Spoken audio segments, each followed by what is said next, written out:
చాలా ఇన్ఫర్మేషన్ తెప్పించుకున్నాం. కొంత తప్పుడు సమాచారం కూడా ఇవ్వడం జరిగింది. వాళ్ళు ఏమేమి తప్పులు ఇచ్చారన్నది కూడా రైట్ ఇన్ఫర్మేషన్ కూడా మా దగ్గర ఉంది. ఏ విషయంలో తప్పులు ఇచ్చారన్న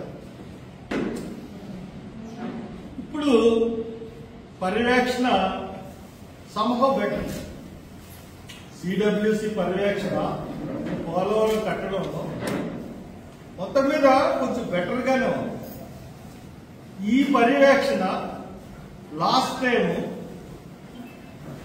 సీఎంల విషయంలో, చంద్రబాబు నాయుడు గారి విషయంలో ఎందుకు జరగదు? అసలు ఆయన ఏం కట్టాడు, ఎలా కట్టాడు అన్న దాని మీద అస్సలు ఎటువంటి ఇన్స్పెక్షన్ లేకుండా డబ్బులు ఇచ్చేస్తూ ప్రధానమంత్రి నరేంద్ర మోడీ గారు ఈ పోలవరాన్ని చంద్రబాబు నాయుడు గారు ఏటీఎంలా వాడుకుంటున్నాడని కూడా ఆయన చెప్పడం జరిగింది. ఇప్పుడు తర్వాత గైడ్ బండ్ నిర్మాణం జరిగింది. అది కుంగిపోయింది. అదే కాంట్రాక్టర్, నేను చాలాసార్లు చెప్తున్నాను, కాళేశ్వరం కట్టగలిగిన కాంట్రాక్టర్ అతనే, మెగా ఇంజనీరింగ్ సంస్థ. ఇప్పుడు పోలవరంలో గైడ్ బండ్ కట్టిన వాళ్ళు కూడా మెగా ఇంజనీరింగ్ వాళ్ళు ఎలక్ట్రల్ బ్యాండ్స్ బీజేపీకి ఇచ్చారు, తెలుగుదేశానికి ఇచ్చారు, జనసేనకి ఇచ్చారు, కాంగ్రెస్ పార్టీకి ఇచ్చారు, వైఎస్ఆర్సీపీకి ఇచ్చారు, అందరికీ ఇచ్చారు.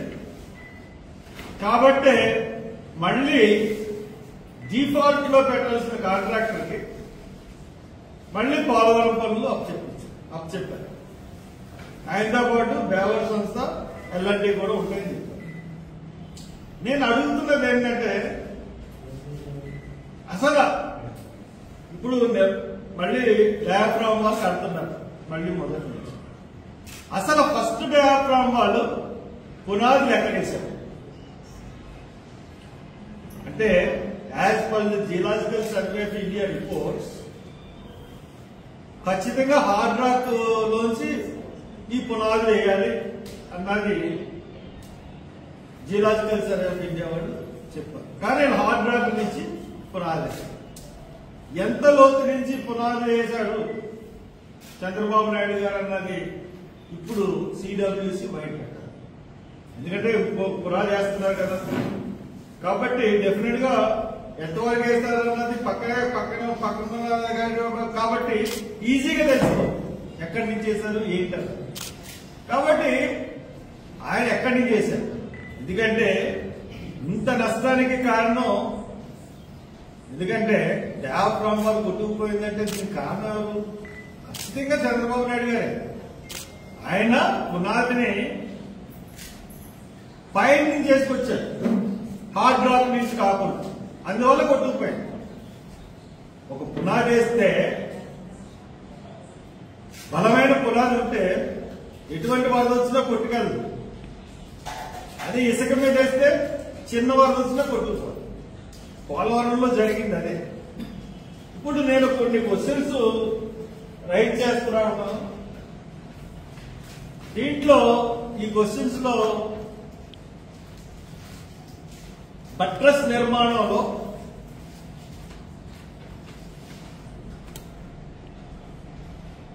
సీపేజ్ తగ్గించడం అనేది కోర్స్ స్ట్రాటాలో సాధ్యమా అనే దానిపై గ్యారంటీ లేదు. అంటే సీపేజ్ తగ్గించేస్తామని అంటున్నారు, బట్ ఈ బట్రస్ల నిర్మాణంలో ఆ సీపేజ్ తగ్గించేయడం అనేది దానికి గ్యారంటీ లేదు. విలోమ ఫిల్టర్ ద్వారా సీపేజ్ అరికట్టడం కూడా అసంభవం అనేది చెప్పాలి. విలోమ ఫిల్టర్ అంటే కొబ్బరికి నీళ్ళు తోడేది, దాని ద్వారా సీపేజ్ అరికట్టాలి అని అనుకునే ఆలోచన అది కూడా తప్పే, అది కూడా చేయలేదు. ఇంకా ఇసుక ప్రాంతాల్లో తిరస్కరణకు గురవుతున్న వైబ్రో కాంప్లెక్షన్ ప్రాంతంలో ముందుకు ఎలా వెళ్ళాలనే సూచనలో ఆచరణ కొరబడిందని చెప్పాలి. ఇసుకలోంచి మిషన్ ఇసుకలోంచి పునాదులకి దిగుతున్నప్పుడు ఎలా వెళ్ళాలి, ఎందుకంటే కొంత దూరం వెళ్ళేటప్పటికి ఇంత ముందు కట్టడం వల్ల రాళ్ళు వచ్చేసినాయి, ఇసుకలోకి వెళ్ళట్లేదు మిషన్. కాబట్టి దాన్ని ఎలా కట్టాలన్న దాని మీద అసలు సరైన ఆచరణ అన్నది లేదు. ప్రధాన డ్యాము ఏ లెవెల్ నుంచి నిర్మించాలి అనే దానిపై ఇప్పటి వరకు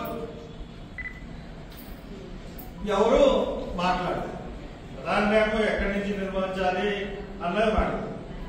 ప్రధాన డ్యాము డీపెస్ట్ లెవెల్, ప్రధాన డ్యామ్ డీపెస్ట్ లెవెల్ 0.832 నుండి తప్పనిసరిగా చేయాలి. ప్రధాన డ్యామ్ నిర్మాణం 0.8.32 ప్లస్ 8.32 అంటే డీపెస్ట్ లెవెల్ ప్లస్ 8.32 నుండి మీటర్స్ నుండి తప్పనిసరిగా చేయాలి. లేని అడగా ఇది మరొక ఆలస్యమే. 100%. ప్రధాన డ్యామ్ అనేది ఖచ్చితంగా ప్లస్ 8.3 మీటర్స్ లోతు వరకు వెళ్ళాలి. లేదంటే మరొక ఆలస్యం కొట్టుకుంటుంది. ఇంకా గ్రౌండింగ్ అన్నది ఏ ప్రాంతంలో ఎంత మేర చేయాలనే అంశంపై కూడా ఎక్స్పర్ట్ సరైన నివేదిక అన్నది కొన్ని పనులు చేయాలంటే ఎక్కువ సమయం పడుతుంది అని అనడం కూడా కరెక్ట్ కాదు. నేను అడుగుతున్నాను, భూగర్భ పనులు చేయకుండానే కట్టేస్తారా? ఎక్కువ టైం పడుతుందని ఇంతకుముందు అలాగే చేశారు. ఓల్డ్ రికార్డ్ అని ఈ సిమెంట్ కాంక్రీట్ వేసింది ఓల్డ్ రికార్డ్ అని చెప్పి గొప్పలు చంద్రబాబు నాయుడు. అటువంటిది వద్దు. మనకి పటిష్టంగా నిర్మాణం చేయాలి. గత ప్రస్తుత నిర్మాణం చెప్తున్నాను ఖచ్చితంగా. ప్రస్తుత నిర్మాణం అన్నది డయాఫ్రామ్ వాళ్ళకి లాస్ట్ టైం చేసినట్టుగా కాకుండా ఏదో సెడిమెంటరీ ర్యాక్స్ నుంచి చేసి కాకుండా హార్డ్ రాక్ నుంచి వెళ్ళాలి, ఖచ్చితంగా వెళ్ళాలి అని ప్రకటించింది సిడబ్ల్యూఎస్. మేము ఫస్ట్ నుంచి మొత్తుకుంటున్నది ఏంటంటే డబుల్ వాల్ నిర్మాణం చేయాలన్నా సరే సింగిల్ వాలే చేస్తున్నారు. వాళ్ళకు ఉన్న లెక్కలు ఏవో ఉంటాయి, సరే చేస్తున్నారు. బట్ పునాది మటుకు హార్డ్ రాక్ నుంచి లాస్ట్ టైం వేయలేదు. అందుకనే పోలవరం డ్యామ్ ఇప్పుడు రాతి పథకం నుంచి as the geological survey reports ప్రకారం రాతి అంటే హార్డ్ రాక్ నుంచి పునాది రావాలి.